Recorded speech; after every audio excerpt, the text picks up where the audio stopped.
দেশের প্রাক্তন প্রধানমন্ত্রী ডক্টর মনমোহন সিং এর প্রয়াণে রাষ্ট্রীয় শোক ঘোষণা। পিছিয়ে গেল সাংস্কৃতিক মেলা। শনিবার আয়োজক সংস্থার পক্ষ থেকে এক সাংবাদিক বৈঠক করে এই সংক্রান্ত ঘোষণা দেওয়া হলো।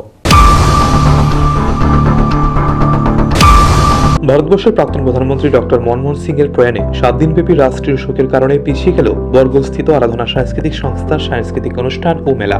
আগামী 1 জানুয়ারি এই মেলা ও প্রদর্শনীর উদ্বোধন হওয়ার কথা ছিল। ওই দিনের পরিবর্তে 2 জানুয়ারি থেকে শুরু হবে উত্তর ত্রিপুরা জেলার ধর্মনগর মহকুমার 3 বরগুলের আরাধনা সাংস্কৃতিক সংস্থার 27তম সাংস্কৃতিক মেলা ও প্রদর্শনী। শনিবার বিকেলে এক সাংবাদিক সম্মেলন করে একথা জানালেন সংস্থার সম্পাদক মিহির রঞ্জন নাথ। তিনি জানান, আরাধনা সাংস্কৃতিক সংস্থা ও তথ্য সংস্কৃতি দপ্তরের যৌথ উদ্যোগে আগামী 1 জানুয়ারি বিকেল 3টা নাগাদ বরগুল মাধ্যমিক বিদ্যালয়ের মাঠে শুভ উদ্বোধন হবার কথা ছিল 5 দিনব্যাপী সাংস্কৃতিক মেলা ও প্রদর্শনীর। কিন্তু 26 ডিসেম্বর রাত 8টার পর দেশের প্রাক্তন প্রধানমন্ত্রী ডক্টর মনমোহন সিং এর মৃত্যুতে গোটা দেশে 7 দিনব্যাপী রাষ্ট্রীয় শোক ঘোষণা করে ভারত সরকার। তাই আগামী 1 জানুয়ারি পর্যন্ত চলবে রাষ্ট্রীয় শোক। সেই কারণে রাষ্ট্রীয় শোকের মাঝে সাংস্কৃতিক মেলা ও প্রদর্শনী উদ্বোধন করা হচ্ছে না। তাই এই মেলা ও সাংস্কৃতিক অনুষ্ঠানটি 1 জানুয়ারির পরিবর্তে 2 জানুয়ারি দুপুর 1টায় রাজ্যের সমাজ কল্যাণ, সমাজ শিক্ষা, যুব ও ক্রীড়া দপ্তরের মন্ত্রী টিঙ্কু রায়ের হাত ধরে শুভ উদ্বোধন হবে আর চলবে 6 জানুয়ারি পর্যন্ত।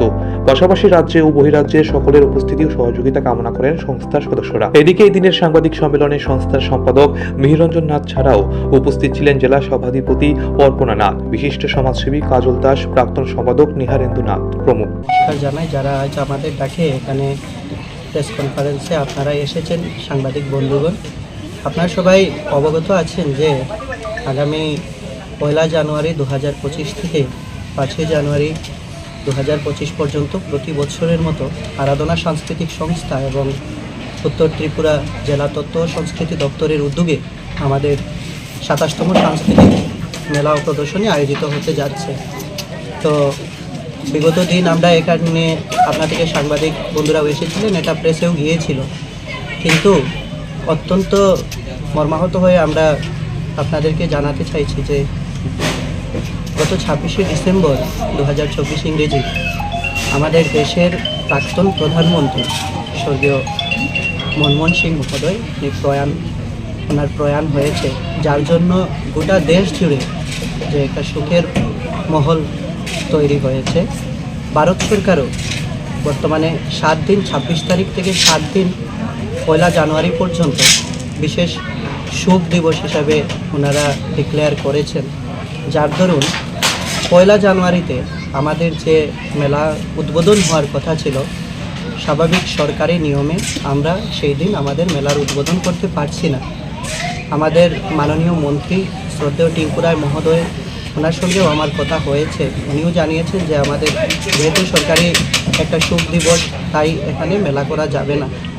তো সেই দিক থেকে লক্ষ্য রেখে আমরা আমাদের এই মেলার শুভ উদ্বোধন করতে যাচ্ছি আগামী 2 জানুয়ারি 2025 ইংরেজি বেলা 1 ঘটিকায়। তো সাংবাদিক বন্ধুদের কাছে আমার অনুরোধ থাকবে যে আমরা আপনাদের মাধ্যমে এই বার্তাটা যেভাবে গোটা এলাকা জুড়ে, রাজ্য জুড়ে আপনারা যেভাবে প্রিন্ট মিডিয়া এবং প্রেসের মাধ্যমে, ইলেকট্রনিক মিডিয়ার মাধ্যমে আপনারা যেভাবে প্রচার করেছেন, এই বার্তাটাও দেবেন যে আমাদের মেলা 1 তারিখের বদলে সেটা 2 তারিখ থেকে শুরু হতে যাচ্ছে। এবং যেহেতু 1 তারিখ আমরা আমাদের মেলা করতে পারছি না, তাই আমরা আবারও মহকুমা শাসকের সঙ্গে কথা বলে আমাদের এই মেলাটার ডেটটাকে আমরা 6 তারিখে এক্সটেন্ড করতে চলছি। অর্থাৎ আমাদের এখন মেলা হবে 27তম মেলা এবং প্রদর্শনীর ডেটটা নির্ধারণ হবে 2 জানুয়ারি থেকে 6 জানুয়ারি 2025 পর্যন্ত। এর মাধ্যমে আমি জানাতে চাইছি যে আপামর গোটা ত্রিপুরাবাসী তথা আমাদের আসাম এলাকা, বরাক উপত্যকার যারা এই আমাদের চ্যানেলগুলো ফলো করে থাকেন, সবার কাছে আমার বিনম্র অনুরোধ, আমাদের এই 5 দিনের যে সংস্কৃতি বাঁচাও লড়াই, যে লোকসংস্কৃতির যে আমাদের বাঁচিয়ে রাখার যে প্রয়াস, এই প্রয়াসে আপনারা সবাই সমাবেত হবেন এবং আমাদের এই মেলার মাঠকে মিলন তীর্থ হিসেবে গড়ে তুলবেন। আগামী 5 দিনের জন্য আপনাদের প্রত্যেককে আমি আহ্বান জানাই আমাদের মেলা প্রাঙ্গণে এসে আনন্দ উপভোগ করার জন্য, অনুষ্ঠান উপভোগ করার জন্য। এই রাজ্যের খ্যাতনামা শিল্পীরা এখানে অনুষ্ঠান পরিবেশন করতে আসছেন। আসাম এবং আমার ত্রিপুরা রাজ্যের বিভিন্ন জায়গা থেকে শিল্পীরা আসবেন এখানে, আমাদের সিলেটি সংস্কৃতি সহ প্রাচীন লোকসংস্কৃতির অনুষ্ঠান এখানে ওনারা পরিবেশন করবেন। আপনারা সবাই আমন্ত্রিত, সবাই আসুন। নিজস্ব প্রতিনিধি রিপোর্ট, এশিয়ান টাইমস।